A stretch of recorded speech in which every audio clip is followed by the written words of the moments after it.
when you have the foundation of trust with clients, constituents, what have you, then these highs and lows of market conditions or the outside world that we can't impact, that we can't control, I should say, becomes a lot easier to weather because we can think about the new ideas, we can be innovative in what we're going to do, and it allows us to have that strength of unity as a team to help to weather those particular pieces, to help us get through those highs and lows.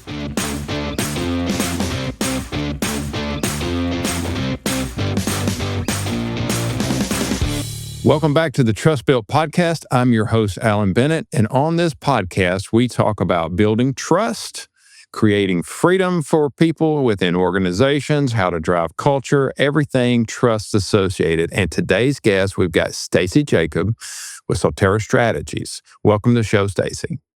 Thank you for having me, Alan. If you would, and I am very intrigued by what you do and your background. If you take just a few minutes and introduce what you do and your background, I would love it. I know the audience would love to hear it. Great. So I own a marketing and public relations agency called Solterra Strategies. We are based here in Paso, Robles, California, which is really, I like to call it the Midwest of California. It is equidistant between San Francisco and Los Angeles, and we are in the heart of wine country. I moved here actually 21 years ago to lead the Paso Robles Wine Country Alliance, which is the trade association for the wine industry in this area. And at that time, we would get questions like, what part of Napa are you from? And we would always be clarifying the fact that, no, we're on the central coast of California. We have a vibrant wine region here. So it was very, very early days of people understanding what is Paso Robles, and specifically the fact that we had this world-renowned wine region. I bring that up because I was only really prepared for the job in Paso Robles, which a lot of people are saying, how did you get to Paso Robles? I always said, Paso Robles chose me, and now I choose Paso Robles. And I think that's a really important distinction in a world now that we can live anywhere and be anywhere and do anything because of virtual connections like we're doing actually here today. But I was at a point in my career where I was still moving for the job, moving for those opportunities. And I'm going to take a step back and just where I was rooted and raised was actually in the Midwest in Nebraska. So I always have a lot of Midwest connections from my story and journey because I was really raised in a very small rural farming community. And we didn't really understand what a weekend was because in a farming life, you work 7 days a week, year round because the cattle still have to be fed, chores still have to be done. And that was just kind of the way we were raised. So when you hear Midwest work ethic, I think there's an epitome and something that is definitely ingrained from that kind of rural farming background that I was raised from. I had the fortune to go to the University of Nebraska-Lincoln to get my degree. So I am a tried and true Husker in good years and bad. And we hope to have good years again for those college sports fans out there. But my first job really launching my career was actually in Kansas City at an international public relations firm called Fleishman Hillard. I worked in their food and ag team and had the opportunity to really learn a whole variety of public relations, from internal communications to business to consumer to B2B, kind of all facets, even a little bit of a public affairs work there at Fleishman Hillard. So that grounding at that international PR firm really then launched me to move into the wine industry, which I didn't have any wine background. I did not get hired into the wine industry because I knew wine. But I was very fortunate to have somebody who had the vision for the Washington Wine Commission, which was my journey after leaving the agency, to say, I'm interested in somebody who's willing to tell our story and talk about storytelling, as well as somebody who's outside the business. I think sometimes in industries, we get so close to it that we forget to pull ourselves out to say, what is the story that the outside person is really looking at? And so I really had the fortune to be the first public relations director of the Washington Wine Commission. So you're probably like, Washington, they make wine? Especially back in 2001, which was really that launch of that journey there, it was really unknown. in those days, we would get the question, on what side of the Potomac do you grow your grapes on? So we would always have to clarify that it was Washington State, not Washington, D.C., because in our country, of course, we have two Washingtons. So we would remind each other that no, we actually grow most of our grapes on the east side of the Cascade Mountains. And so as part of this whole clarifying facts and helping people just become aware, and so really the basis of learning public relations at Fleshman Hillard and regional brand marketing, really understanding that and seeing it firsthand in Washington led me to Paso Robles and the success that we've had here over the past 20 years. I want to go back, excuse me, I want to go back to your roots in Nebraska. And this is a personal opinion of mine, is I feel like the best storytellers out there come from a culture of a small community, whether it's agricultural or not. But it seems that, to me, that some of the best storytellers have that common background in their creativity of their mind and how to share with others and how to connect with people. Do you feel like that background that you experienced in your younger life before college, did that have an impact on how you tell a story? I think there's a couple things for me, Alan. I got really involved in 4-H growing up. And so my parents really led me into the 4-H program. I was a very proud 10-year 4-H member. And one of the things that I did early on, I can remember my very first public speaking was at age 8 and entering the public speaking contest for the 4-H program. And I bring it all the way back to that particular time period because in the public speaking, we had to be able to tell a story and you had to articulate your story. And those were the days that you would write out your speech and then you would memorize your speech and you would communicate it to a judge. And then as I kept having practice again and again, I kept thinking, I don't need to write this out. I can just talk about these points, right? I can take a cue, much as what you do, and just start to learn and listen and really connect with the audience. And so I think that fundamental component of critical thinking, decision-making, and being able to articulate a thought was really critical. So I give a lot of my early days success to the 4-H program, as well as then being very involved. So I was very lucky. I went to a very small high school. There were 76 kids in my class. So when you go to a small rural high school, you actually get to do a lot of things. You get to not only be on the volleyball team and in the band, but you get to be on the speech team as well. So, you get to cross-pollinate many different skills and really kind of decide where you're going to hone that. So I agree with you. Like there's a lot of opportunity. And as long as you show up and say yes to those opportunities, you're not going to be the best at everything. Trust me, I was not the best at volleyball. I was not the best at basketball, but it was really fun and it created a team atmosphere and you learned certain things that actually stick with you. So I do think that initial upbringing and having kids and having commitments, whether it's chores, whether it's school commitments, 4-H commitments, is really important to kind of that guiding path and kind of those initial roots that you really build that you don't even know you're building at that particular time. Yeah, to go down the trust path, right, we've talked about connection, we've talked about commitments. You just mentioned commitments. Those are all foundations for building trust and building strong teams. So let's fast forward a little bit to when you were hired on and structuring, building culture, building the teams, using some of the skill set that you had ingrained throughout your life. How do you apply that with the work that you're doing now? So one of the biggest things that I try to emulate, none of us can do everything. But if you say you're going to do something, do what you're going to say. I think one of my biggest pet peeves is people who promise so many things and don't deliver on that. And so when we talk about kind of that trust building I always tell people, let's think about the end result. What can we achieve? And then how do we not only position and how do we promise what those results? And then let's always hope that we can say we're going to achieve a certain bar and then we can reach above that to really help create those success. So I like to look at usually trust through the eyes of results and how we're going to get there and then managing those expectations.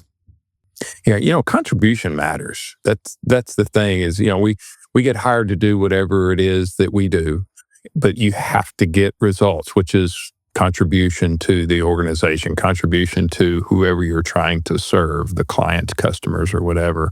Yeah, there's so many ways to unpack that. When you're dealing with team members and the feedback you get is, the leaders don't actually do everything they say they're going to do, or they don't do it the way they talk about doing it. When you see that disconnect, what does that look like? Yeah, I think it's a couple of things. I think as leaders, we have to mirror what that success is. And while we, can't do all the tasks that we are going to say that we're going to do, we have to be transparent in that communication. And I think that's really important to say, these are the things I'm going to focus on this week. These are the things that I'm working towards, because when we get to the end of the week or we get to the end of that milestone, these are the milestones that we need to reach. And trying to train folks that, we're on these marathon components, and we're in marketing and PR, you're always producing campaigns, you're telling these stories, but sometimes hitting the milestone metrics help to really put the end goal in place. And so for me, it's really important that we talk about those milestones because it shows progress.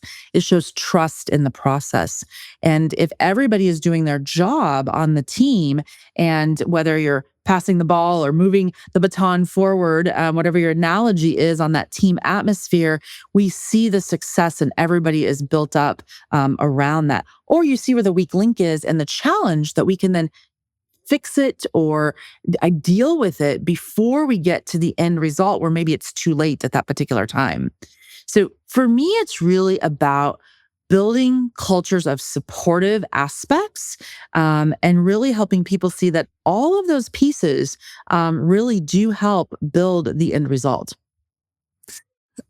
One of the thoughts when I was preparing for our talk today, one of the things that my background is in the food industry. So food and wine are both emotional things that people consume, and it's easy to connect emotionally with the things that we are representing or the things that we serve or produce. When you have a team and you're trying to build that connection or that emotional context around that, what does that look like when you're talking about the wine industry and the team that supports what you're doing? Well, it first looks like a lot more happy hours that you have in the mix and a lot more product at the table. And I mean that in the best way. I'm always a big fan that we have to enjoy the product or sample the product. But no, really, seriously, what it means is a lot of times understanding the passion of the business owner. And I think what's so fascinating in the multiple brands that are part of the wine region that we are blessed to help steward and be a part of, they all have a personal passion or story about that.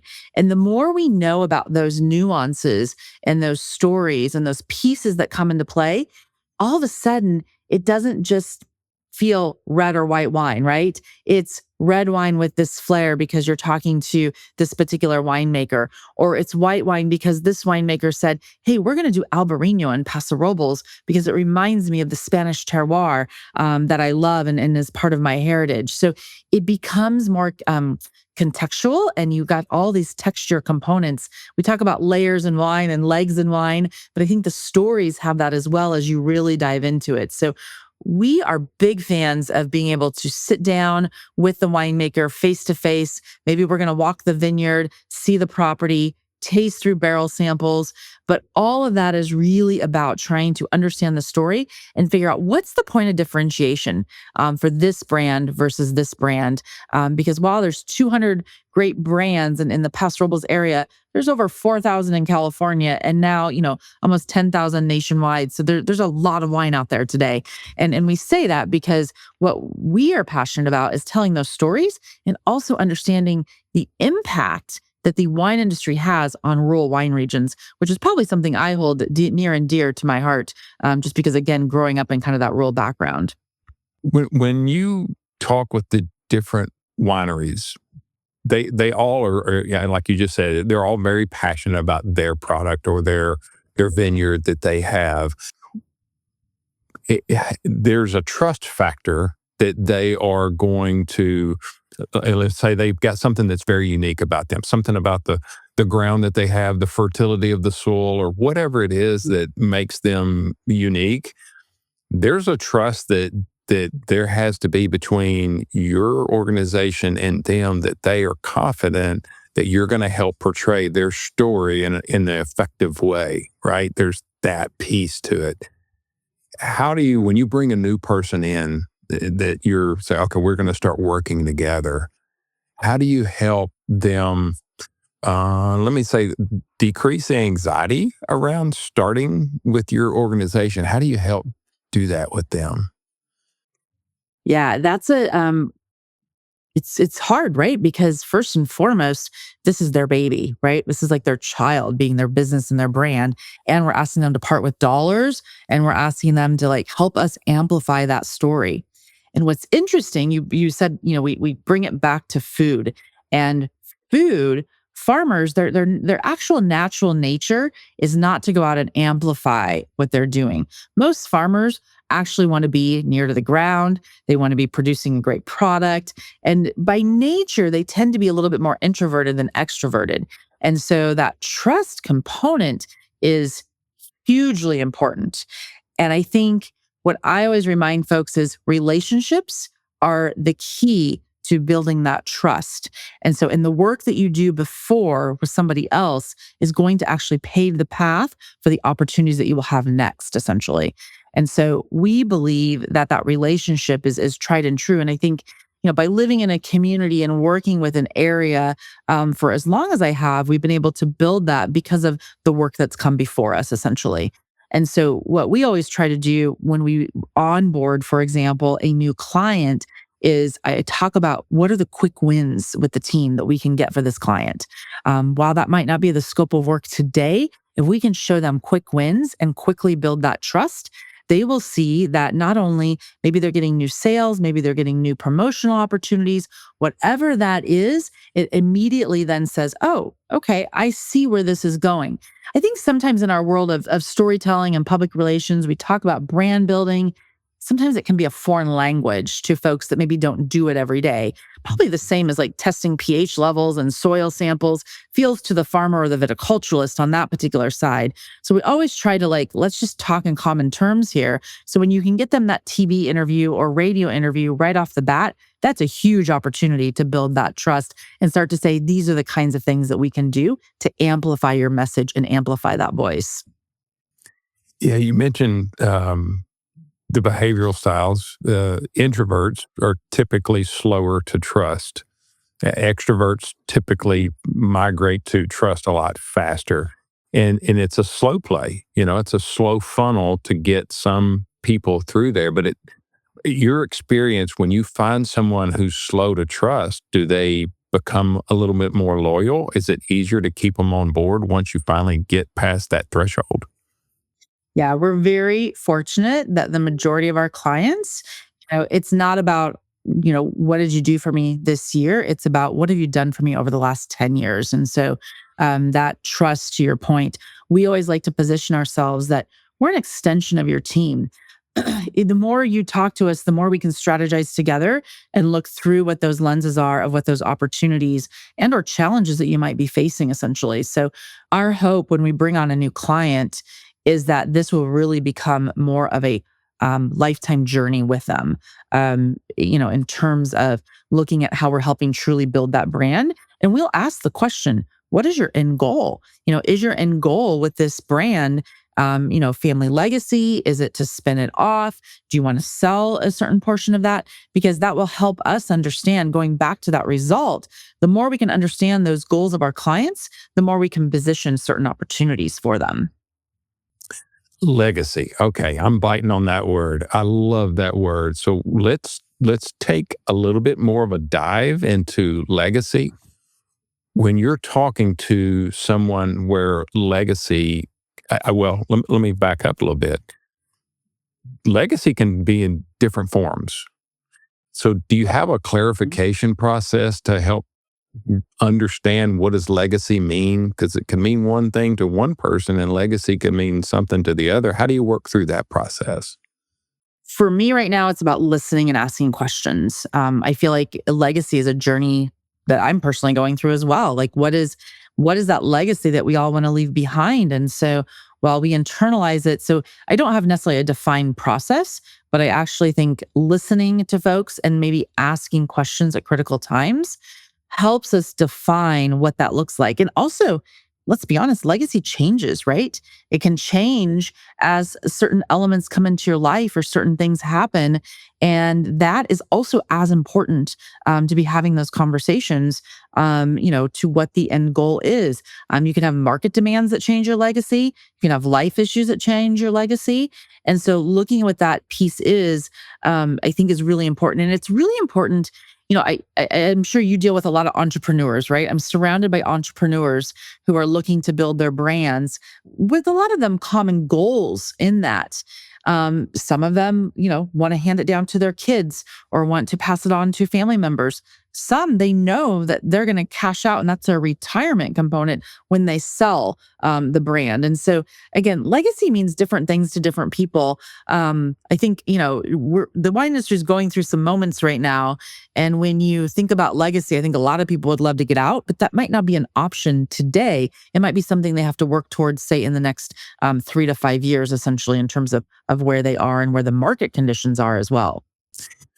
When there is a transition, let's talk a little bit about transitions, whether they're transitioning the winery to family or to the team members or to someone else. They're transitioning out of the business, and now there's going to be new leadership that's going to step in. In your world, that can pivot a lot of things. And how do you handle that? How do you help them transition smoothly to whatever position that they're going to go to? What does that look like? Yeah, I think, and we've helped a brand recently do that. And first of all, it can be scary, right? So for the employees and the team members, the unknown is can be fearful. So you have to look at, you've got fear of employees, you have unknown answers out there. But the more that we can be transparent and clear in what the communication, and especially once the new ownership or once the new pieces have been decided, really helping understand and leading by example and leading back into and really understanding core values and helping brands redefine that in terms of what it's going to look like and what the focus is and what that new company or new ownership is looking for. I think can be really important. It can be as simple as a brand maybe that was so focused on growth that they forgot to care about their local community. And then a transition changes. And now the focus is no, we have to take care of the community first in terms of touching all those folks. So it's really understanding what is that higher goal and what is that vision. And how do we now help emulate that culture throughout everybody and bring in the kinds of programming and messaging that really helps to define those milestones?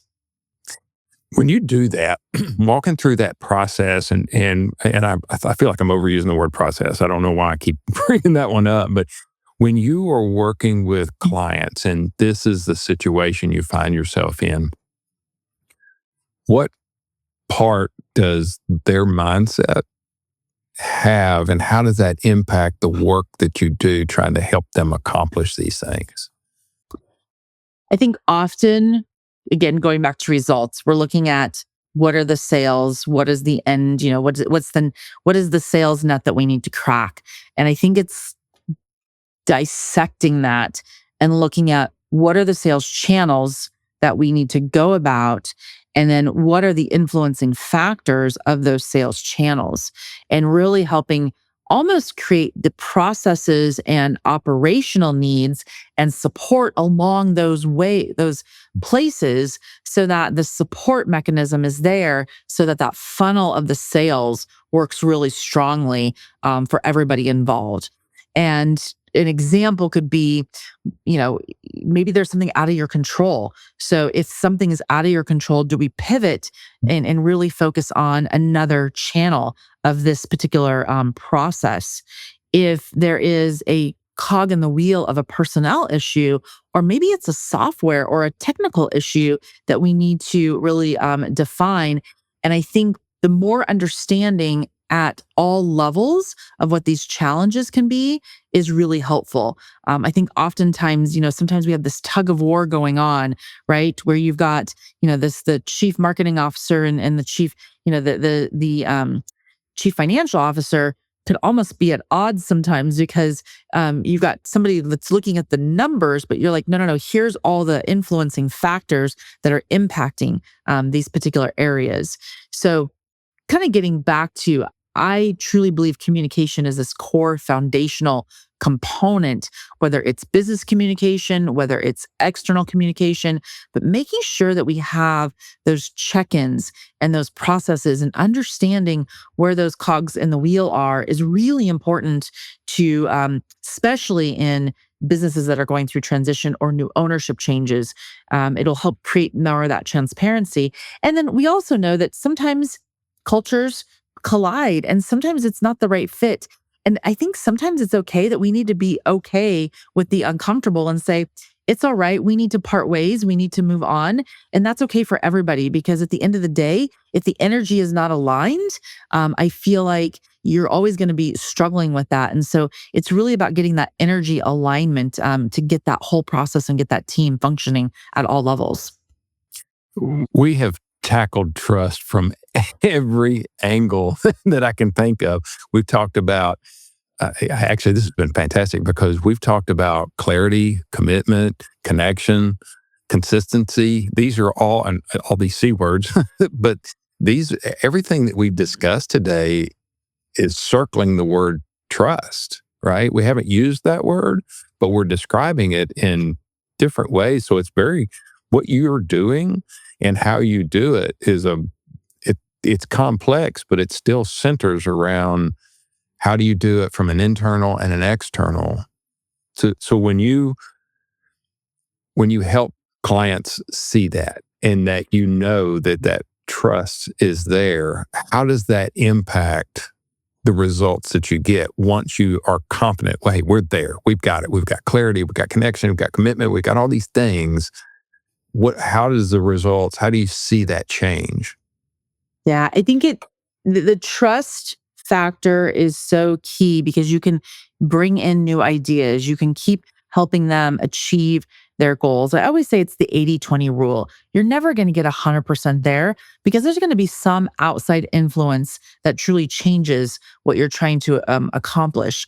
And so when you have the foundation of trust with clients, constituents, what have you, then these highs and lows of market conditions, or the outside world that we can't impact, that we can't control, I should say, becomes a lot easier to weather, because we can think about the new ideas, we can be innovative in what we're going to do, and it allows us to have that strength of unity as a team to help to weather those particular pieces, to help us get through those highs and lows. Yeah, that's fantastic. That's a great explanation of how that works. So as we wrap up, there's a couple of fun questions that I like to ask.